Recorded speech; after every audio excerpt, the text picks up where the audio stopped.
Milosť vám a pokoj od Boha nášho Otca a od Pána Spasiteľa Ježiša Krista. Amen. Vypočujte si, milé sestry a milí bratia, Božie slovo, ako ho máme zapísané v 5. knihe Mojžišovej v 26. kapitole v prvých 11 veršoch takto v mene Pánovom. Keď vôjdeš do krajiny, ktorú ti dáva Hospodin do vlastníctva, zaberieš ju a budeš bývať v nej, vezmi z prvotín všetkých poľných plodín, ktoré pozvážaš zo svojej zeme, ktorú ti dá Hospodin tvoj Boh, vlož ich do koša a choď na miesto, ktoré si vyvolí Hospodin tvoj Boh, aby tam dal prebývať svojmu menu. Choď ku kňazovi, ktorý bude v úrade v tých dňoch a povedz mu: vyhlasujem dnes pred Hospodinom tvojím Bohom, že som prišiel do krajiny, ktorú Hospodin prísahou našim otcom zasľúbil dať nám. Vtedy kňaz vezme kôš z tvojej ruky a položí ho pred oltár Hospodina tvojho Boha. Potom sa ujmi slova a hovor pred Hospodinom svojím Bohom. Môj otec bol blúdiacím Aramejcom, zostúpil do Egypta, žil tak ako cudzinec s malým počtom osôb a stal sa veľkým, mocným a početným národom. Ale Egypťania s nami zle nakladali, trápili nás a uvalili na nás ťažkú otrockú službu. Keď sme volali k Hospodinovi, Bohu svojich otcov, Hospodin vyslyšal náš hlas, videl našu biedu, našu námahu a náš útlak. Hospodin nás vyviedol z Egypta silnou rukou a vystretým ramenom, s veľkou hrôzou a so znameniami a zázrakmi. Priviedol nás na to miesto a dal nám túto krajinu oplývajúcu mliekom a medom. A teraz hľa, priniesol som prvotinu plodín zeme, ktorú si mi dal, Hospodine. Polož to pred Hospodina svojho Boha, pokloň sa pred Hospodinom svojím Bohom, raduj sa zo všetkého dobrého, čo Hospodin tvoj Boh dal tebe i tvojej domácnosti. Amen. Milé sestry a milí bratia v Pánovi Ježišovi Kristovi, dnes opäť po roku slávime pamiatku poďakovania za úrody zeme a naozaj pri pohľade na tieto dary, ktoré máme pred oltárom, si máme tak nanovo sprítomniť Božiu dobrotu a jeho láskavú starostlivosť o každého z nás. Je toho naozaj veľmi veľa, čo sme z jeho dobrotivých a žehnajúcich rúk smeli prijať od nášho posledného slávenia a pamiatky poďakovania za úrody zeme. Keď uvažujeme o Božej starostlivosti, tak treba povedať, že to nie je iba jedlo, ktorého máme vždy dostatok, či lepšie povedané nadbytok, ale je to všetko, čo potrebujeme aj pre svoj telesný a duchovný život. Okrem úrody zeme je to aj domácnosť, ktorú máme. Strecha nad hlavou, oblečenie, práca, do ktorej smieme chodievať, služba, ktorú vykonávame, manželka a manžel, ktorú mi on dal, deti i vnúčatá, ktorými smieme byť obohatení, dobrí priatelia, susedia, s ktorými máme pekné, láskavé, dobré vzťahy, zdravie, ktoré nám slúži, lieky, ktoré užívame, lekári, ktorí nám dokážu pomôcť, ale aj dobré a príhodné počasie, slnko, dážď, vietor, dobrý spánok, pokoj a mier v krajine. Ale potom je to aj cirkev ako spoločenstvo bratov a sestier. Sú to aj všetky aktivity a stretnutia, ktoré slúžia na náš duchovný rast, ale aj posilnenie viery v Pána Ježiša Krista. Ale aj na obohatenie, vzájomné povzbudenie sa. Je to Božie slovo ako dar, prostredníctvom ktorého smieme poznávať to, aký Pán Boh je a aká je jeho vôľa pre môj aj pre tvoj život. Prostredníctvom neho smieme prijímať nielen potešenie, ale aj napomenutie, ktoré tak veľmi potrebujeme. Okrem slova Božieho je to aj modlitba, ako prostriedok vzájomnej komunikácie s nebeským Otcom, ale aj sviatosti, krst a večera Pánova, ktoré sú prostriedkami Božej milosti. A všetko toto a ďalšie mnohé iné nespomenuté veci, ktoré nám slúžia na správny úžitok a ktoré tak často považujeme za samozrejmé a neodmysliteľné v rámci nášho životného fungovania, sú tiež darom od Pána Boha. Sú darom jeho lásky a nekonečnej milosti. Je to jeho veľké požehnanie, ktoré si absolútne nezaslúžime. A preto dnešná nedeľa pamiatky poďakovania za úrody zeme je o tom, aby moje aj tvoje srdce bolo naplnené nesmiernou vďačnosťou. No zároveň je aj výzvou, o ktorej nám hovorí dnes prečítané slovo Božie z 5. knihy Mojžišovej. Izraelci mali každoročne prinášať Hospodinovi prvotiny zo svojej úrody. Keď zbožný Žid vošiel na svoje pole alebo do vinohradu v čase dozrievania plodov, mal si označiť to, čo už skôr dozrievalo, a neskôr to mal potom odložiť ako prvotinu z úrody. A to pre neho znamenalo, že má uznať Pána Boha ako darcu všetkého dobrého a vedieť mu za to slúžiť a vedieť ho uctievať. Izraelita mal prinesením svojej prvotiny, obrazne povedané, zaprieť samého seba.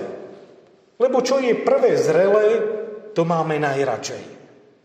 A tí, ktorí si zasadili úrodu, netrpezlivo vyčkávajú, kedy smú ochutnať to prvé.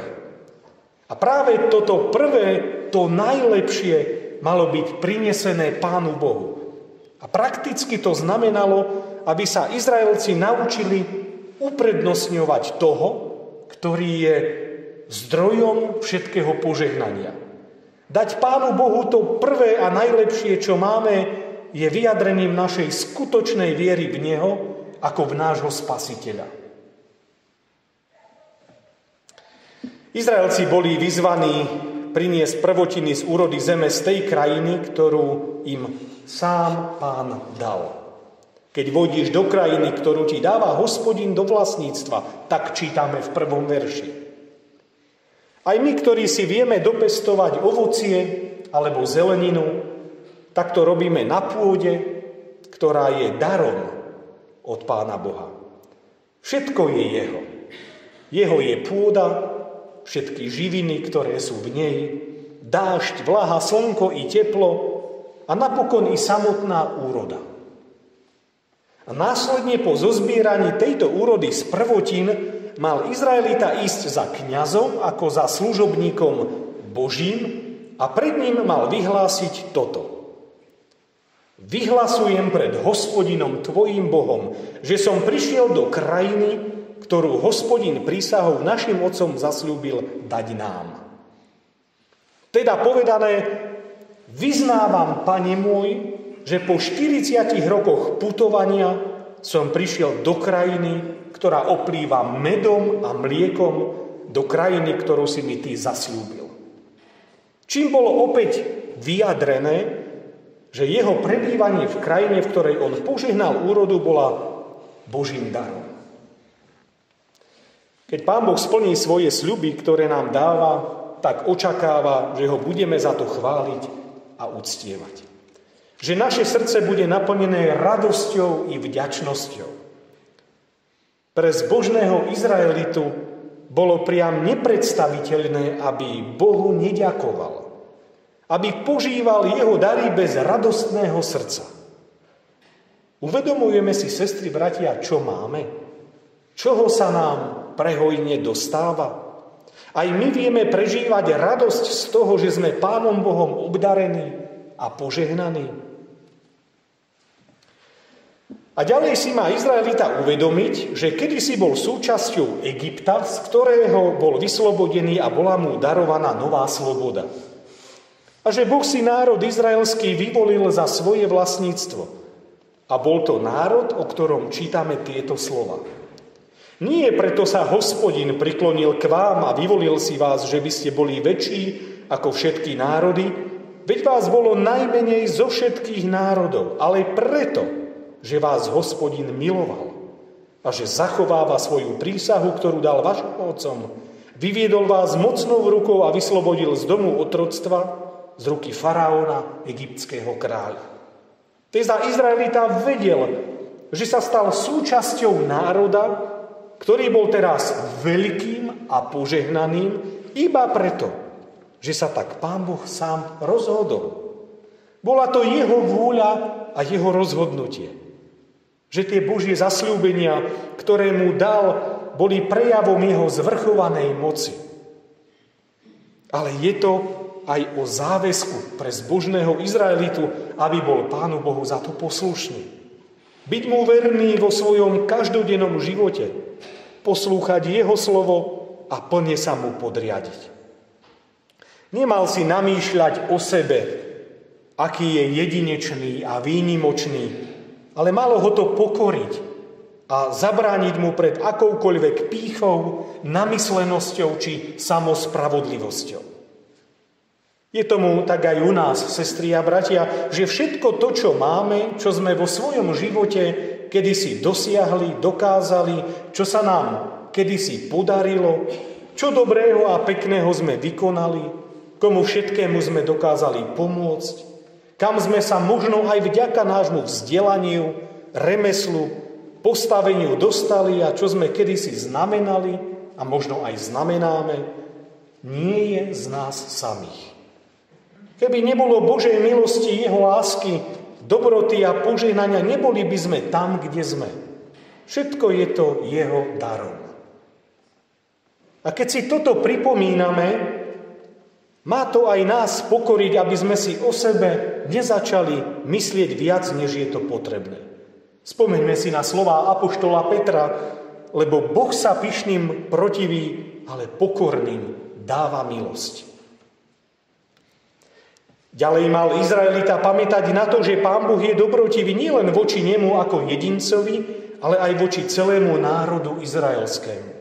Čítame o tom, keď sme volali k Hospodinovi, Bohu svojich otcov, Hospodin vyslyšal náš hlas, videl našu biedu, našu námahu i útlak.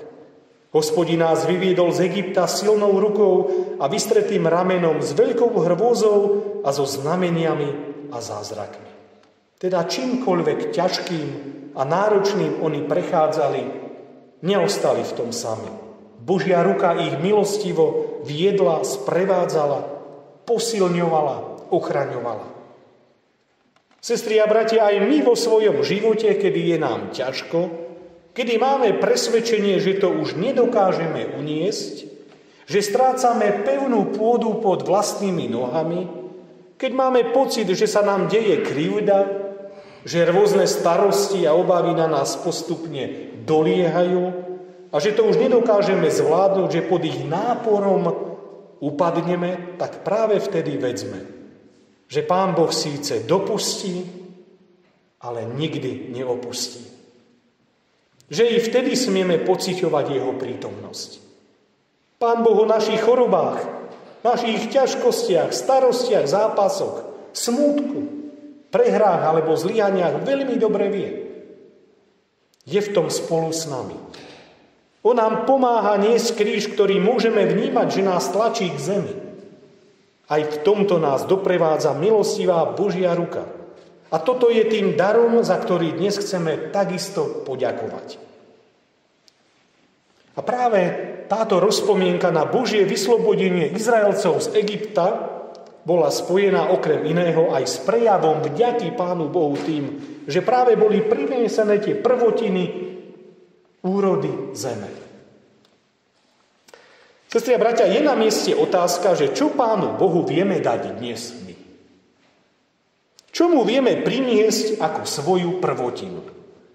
Čoho sa vieme vzdať v prospech Neho?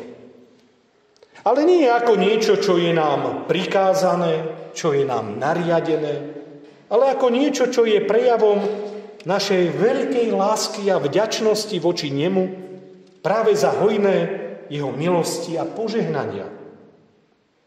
Viete, platí zásada, že čo nie je prikázané, to nemusíme. No vieme byť vo veciach viery disciplinovaní. Vieme Pánu Bohu dať svoje prvotiny preto, lebo to my sami chceme. Že potom my sami túžime, lebo vnímame, kto Pán Boh je a kým On je.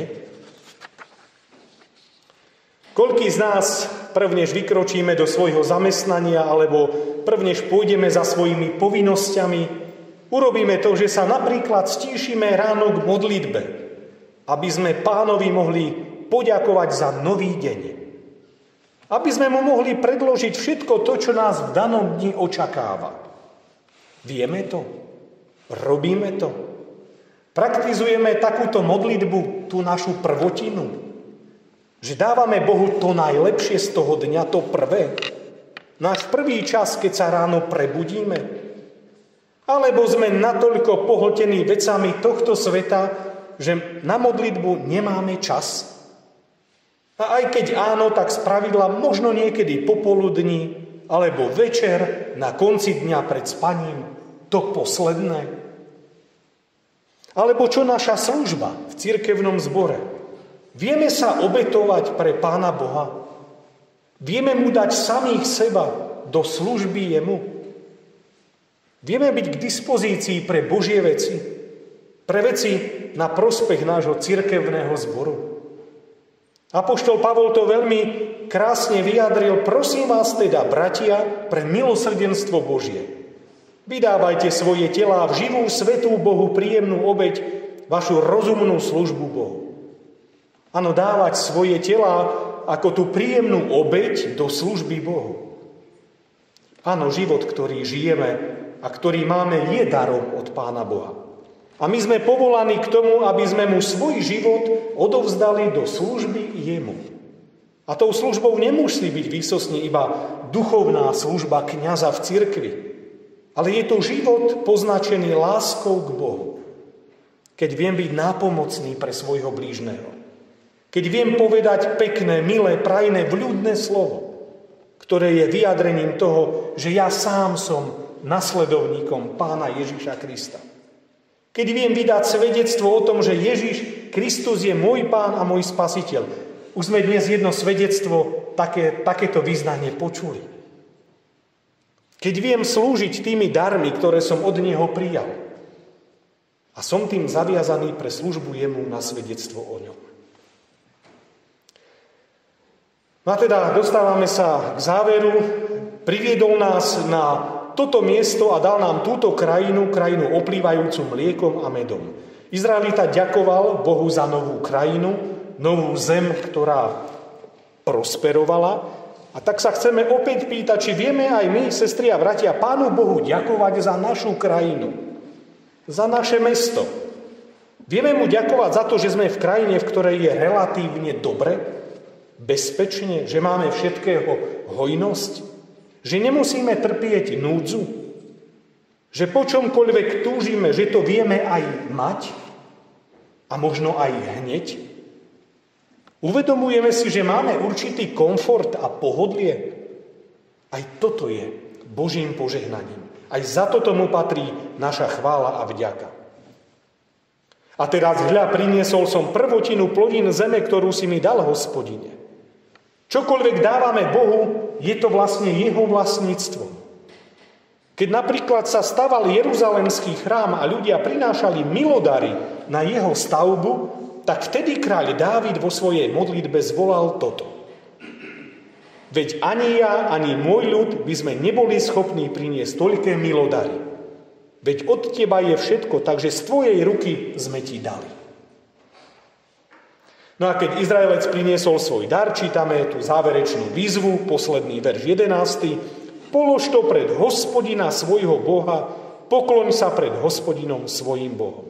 Teda pokorné, úctivé a vďačné srdce je také srdce, ktoré dáva Pánu Bohu nie z vypočítavosti, nie z prebytku, nie z namyslenosti a vlastnej ctižiadosti, nie preto, že sa to musí, že sa to očakáva, alebo pre vlastný prospech a zisk, ani nie pre svoju slávu, uznanie, popularitu, ale na znak vďačnosti a pokory.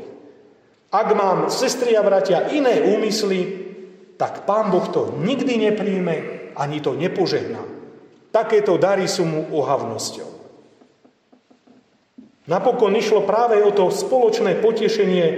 Raduj sa zo všetkého dobrého, čo Hospodin, tvoj Boh, dal tebe i tvojej domácnosti. A tak, sestri a bratia, budeme sa modliť. A tak dnešný deň pamiatky poďakovania za úrody zeme nás pozýva ku vďačnosti za to všetko, čoho sa nám dostalo, čoho sa nám aj naďalej dostáva. Buďme vďační nielen za to dobré, ale buďme vďační aj za to ťažké, smutné, nepríjemné, aj bolestivé, pretože i tieto veci nás učia v tom, aby sme vedeli Pánu Bohu viacej veriť, dôverovať mu a na Neho sa spoliehať. Áno, Jeho vôľou je, aby sme boli týmito darmi obdarení a potešení. Aby sme to všetko vedeli správne využiť. No a potom nás dnešný deň pozýva aj k tomu, aby sme Hospodina zvelebovali, Jeho uctievali a pred ním sa skláňali ako tým, ktorý je toho hoden. Budeme pristupovať už o malú chvíľku k Večeri Pánovej a tak nech aj táto vzácna príležitosť je o tom, že si nanovo uvedomíme, aké veľké dary nám Boh dáva. Vezme, že tým najväčším darom pre nás je Pán Ježiš Kristus, ktorý za nás i naše hriechy zomrel na kríži, aby mohlo tebe i mne byť odpustené, aby sme ty i ja boli s Otcom zmierení, aby sme mali nádej spasenia a večného života. Tak nech sme týmito darmi Jeho milosti a lásky, sestri a bratia, obohatení, posilnení a povzbudení a nech nás to vedie k správnemu uctievaniu Jeho ako toho, ktorý je svätým Bohom. Amen. Modlíme sa. Hospodine, v pokore sa skláňame pred Tebou ako svätým Bohom. Ďakujeme a chválime ťa za to, aký si k nám dobrotivý a láskavý. Ďakujeme, že nás cítiš každodenným chlebom i darmi Tvojej milosti. Ďakujeme, že nielen naše telo môže byť nasýtené, ale aj naša duša Tvojim slovom, ktoré nám vždy posielaš. Ďakujeme aj za tohtoročné úrody zeme. Ďakujeme za požehnanie polí i sadov. Za požehnanie tých, ktorí sa pričinili o to, aby sme mali čo jesť a čo piť. Ďakujeme za práce ich rúk. Ďakujeme za to, že Ty si pánom nad týmto svetom a že sa o nás dokonale staráš a dávaš nám všetko potrebné pre náš každodenný život. Pre život tu v časnosti a raz tam aj vo večnosti. A napokon prosíme, nauč nás deliť sa s tým, čo máme, s tými, ktorí toho majú málo. Aby sme pamätali na to, že aj my, keď máme, je to Tvoja milosť. Nedaj nám prehliadať potreby tých druhých, ale tak, ako Ty nám otváraš svoje dlane, daj, aby sme aj my vedeli otvárať svoje srdcia. Prosíme, aby sme nespišneli z toho, čo máme, aby sme neprepadli klamstvu, že keď máme, už nám nič viac netreba. Nech pamätáme na to, že Ty si tým najväčším darom pre nás a naše spasenie. Ďakujeme, Pane Ježišu, že Ty si tým chlebom života. A prosíme, aby sme Ti vo svojom živote vedeli neprestajne vzdávať vďaku a chválu za to, že všetko, čo máme, je práve darom od Teba, že je to Tvoja milosť a Tvoje požehnanie. Nedaj nám zabúdať na to, že Ty si darcom v daroch bohatý. Tak prosíme, nech ťa vieme uctievať, nech sa vieme pre Tebou skláňať a vzdávať Ti úctu a česť na veky. Amen.